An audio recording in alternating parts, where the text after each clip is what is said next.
Hola, bienvenidos nuevamente a su canal Entorno Penal. El día de hoy vamos a conversar sobre una figura típica de los delitos patrimoniales como es el delito de estafa.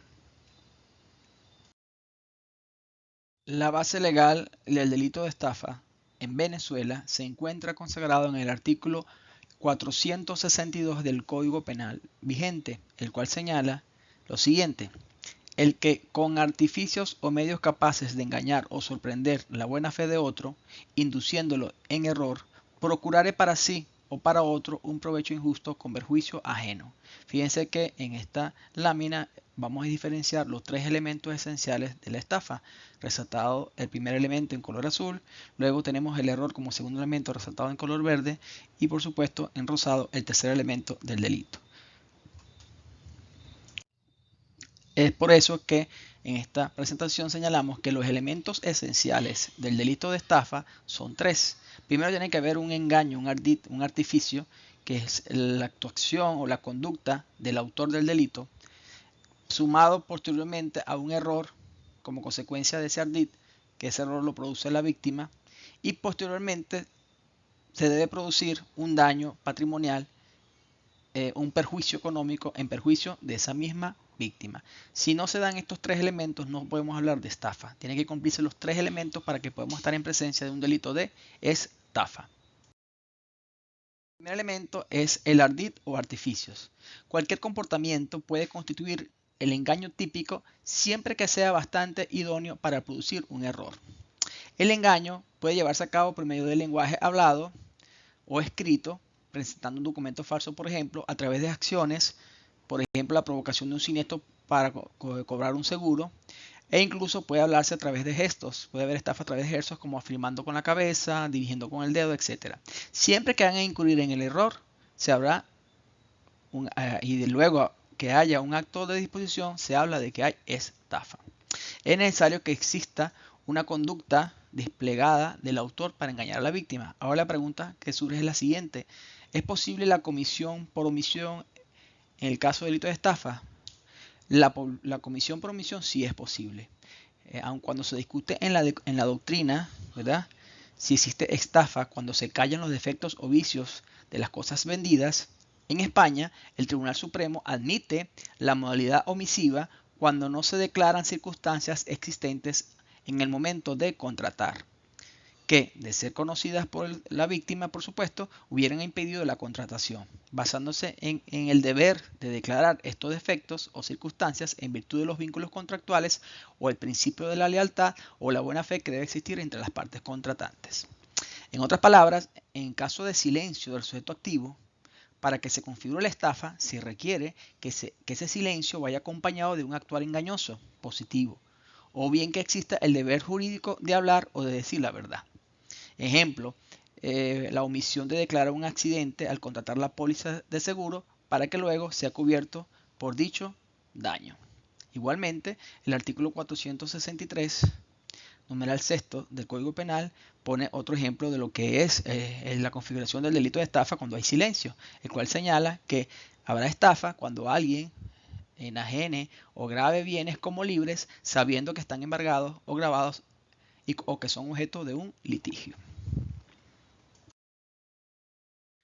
El segundo elemento de la estafa es el error. El error, ¿verdad?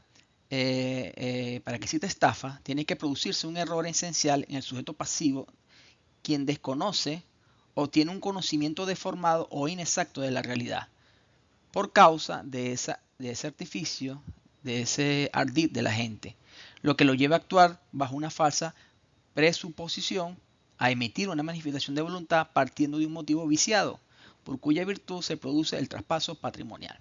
La estafa no se concibe sin el error de la víctima. Por ello, habrá hurto y no estafa, ¿verdad?, quien con destreza, valiéndose de cualquier artificio, distrae al cajero de un banco para apoderarse él mismo o un tercero del dinero, porque en este caso la voluntad del cajero no interviene en el cambio de manos del bien. ¿Okay?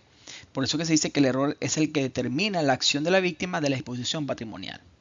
También debe tenerse en cuenta que si el sujeto pasivo lleva a cabo la disposición patrimonial sin error de ningún tipo, a sabiendas del engaño del cual es objeto, y lo hace por puro pasatiempo o liberalidad, tampoco existe estafa. Como es el caso, por ejemplo, ¿verdad? De las echaduras de cartas, de los falsos adivinos, falsos brujos, etcétera, que no engañan a nadie, pero se ganan la vida de ese modo. E igualmente existen lo que se llama las estafas o los engaños socialmente aceptados, como la publicidad, en este caso, por ejemplo, la publicidad de las hamburguesas, que muchas veces no se corresponde la imagen publicitaria con la realidad de lo que te entregan al momento de hacer el pedido. El tercer elemento de la estafa es el daño. El daño es el acto de disposición patrimonial con el consiguiente y correlativo perjuicio para el disponente. Es decir, que la lesión del bien jurídico tutelado, el daño patrimonial, será producto de una actuación directa del propio afectado, consecuencia del error experimentado y en definitiva del engaño. Debe haber un acto dispositivo voluntario de la víctima. Y esto lo diferencia de los demás delitos de apoderamiento, porque si no hay un acto voluntario de la víctima, entonces ya no sería una estafa. ¿Ok? La disposición patrimonial del engañado debe haber producido un perjuicio en el engañado o en un tercero, y ese perjuicio es de carácter patrimonial. Ahora bien, en cuanto al sujeto activo y el sujeto pasivo, se dice que el sujeto activo es un sujeto activo indiferente. ¿Ok? Pero no debemos confundir al autor de la inducción a error con el beneficiario del provecho injusto. Ambas cualidades, ¿verdad?, pueden coincidir en la mayoría de los casos, pero no siempre es así. Ahora bien, aun cuando en Venezuela no está tipificada como calificante la pluralidad de autores en el delito de estafa, puede aplicarse la agravante genérica consagrada en el original 11 del artículo 77 del Código Penal vigente. En cuanto al sujeto pasivo, también se dice que el sujeto pasivo es un sujeto indiferente. ¿Okay? La víctima del engaño es la persona que sufre el error causado por el artificio de la gente. Pero es importante tener en cuenta que el sujeto pasivo ha de tener una capacidad mínima jurídicamente reconocida de disposición de las cosas. Si se trata de un menor de edad o de un enfermo mental, sujeto pasivo, el engaño que determina que una persona en esta situación entregue una cosa se considera por la doctrina dominante como un hurto, más no como una estafa. En cuanto a la culpabilidad, ¿ok? Como es obvio, la estafa es un delito necesariamente doloso, en donde la gente actúa con la voluntad consciente de inducir en error a la víctima por medio de los engaños de los artificios con el fin de lograr para sí o para un tercero un provecho económico injusto y perjudicial para el sujeto pasivo. El ánimo de lucro, por supuesto, es el elemento subjetivo del delito de estafa, que está exigido, por ejemplo, en el artículo 528 del Código Penal Español de 1995, entendido como el propósito por parte del infractor de la obtención de una ventaja patrimonial correlativa. ¿Ok? Aunque no necesariamente equivalente al perjuicio ocasionado, eliminándose por tanto una incriminación a título de culpa o de imprudencia. No se puede hablar de que puede haber un delito de estafa por imprudencia. Se habla de un provecho injusto, ya que el sujeto activo no tiene un motivo legítimo para actuar de ese modo, y por ello no habría estafa si el provecho obtenido es legítimo o el provecho obtenido es justo, como el caso del acreedor que logra mediante artificios que el deudor le entregue lo que le debe. En cuanto al momento consumativo del delito, por supuesto, la estafa es un delito que se consuma cuando la gente obtiene el provecho injusto con perjuicio ajeno, admite la tentativa más no la frustración.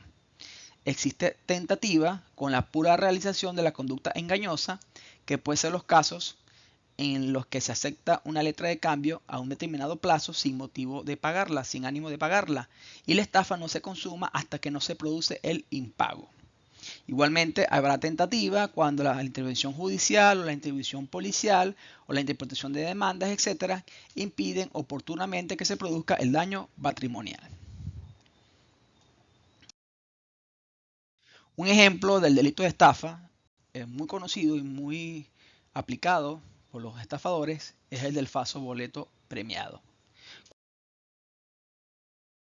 Billete o boleto premiado.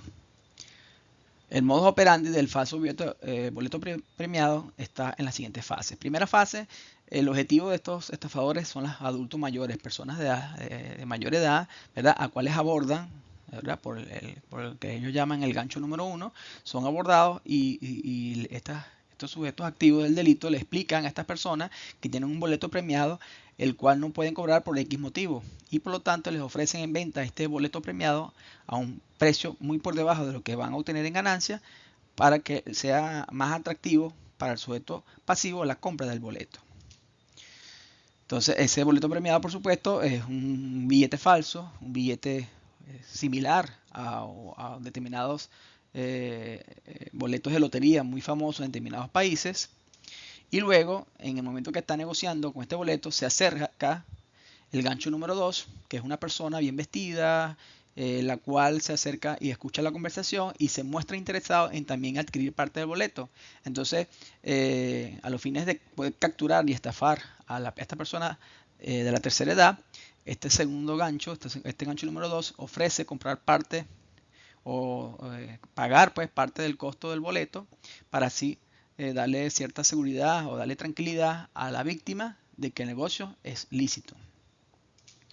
Posteriormente, la víctima, por supuesto, al ver que el gancho número 2 entregó su dinero, el cual el gancho número 2 es un cómplice del delito de estafa, ella también procede a entregarle el dinero, ¿ok?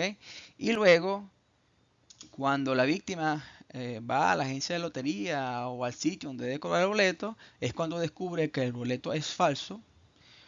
Y por supuesto, ya las personas, en este caso el gancho número 1 como el gancho número 2, ya se habrán evadido, se habrán ido en un vehículo, y la víctima, por supuesto, ha quedado plenamente estafada. Bueno, esto es la presentación en cuanto a este delito especial, delito de estafa. Espero les haya agradado la presente presentación, valga la redundancia, y los espero para un próximo video de su canal Entorno Penal.